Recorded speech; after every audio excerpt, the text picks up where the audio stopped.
অরিষ্টাসুর নামে এক অসুরকে ষাঁড়ের রূপ ধরে কংস বৃন্দাবনে ব্রজবাসীদের ভয় দেখাতে পাঠান।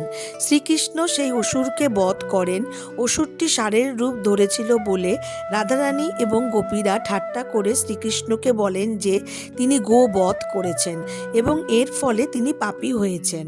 রাধারানী কৃষ্ণকে বলেন এই পাপ থেকে মুক্তি পেতে হলে তাকে বিশ্বের সমস্ত পবিত্র নদীতে স্নান করতে হবে।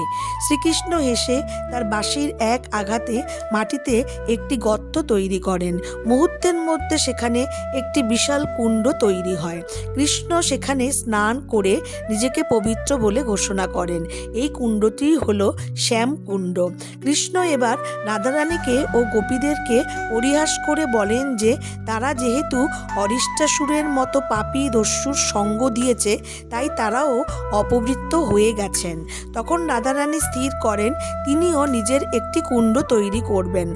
রাধারানী ও তার সখীরা তাদের হাতের কঙ্কন দিয়ে মাটি খুঁড়ে একটি গর্ত তৈরি করেন। কৃষ্ণ যখন সেই কুণ্ডে শ্যামকুণ্ডের জল দিতে চাইলেন তখন রাধারানী মান করে তা নিতে অস্বীকার করেন। তিনি ঠিক করেন মানসী গঙ্গা থেকে গড়াই করে জল এনে তা পূর্ণ করবেন। শেষে সমস্ত পবিত্র নদীর অধিষ্ঠাত্রী দেবতারা শ্রী রাধার কাছে প্রার্থনা করেন যাতে তারা তার কুণ্ডে স্থান পান।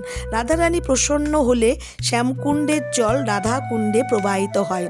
এটিই হলো পরম পবিত্র রাধাকুণ্ড। শ্যামকুণ্ড শ্রীকৃষ্ণের স্বরূপ এবং রাধাকুণ্ড শ্রী রাধার স্বরূপ। এটি ব্রজমণ্ডলের সবচেয়ে পবিত্র স্থান। সবাই বিশ্বাস করেন যে এই দুই কুণ্ডে স্নান করলে কৃষ্ণ প্রেম ও রাধা দাসের ভাব লাভ করা সম্ভব হয়।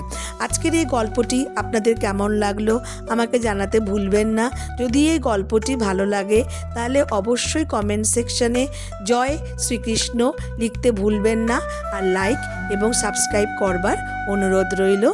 নমস্কার।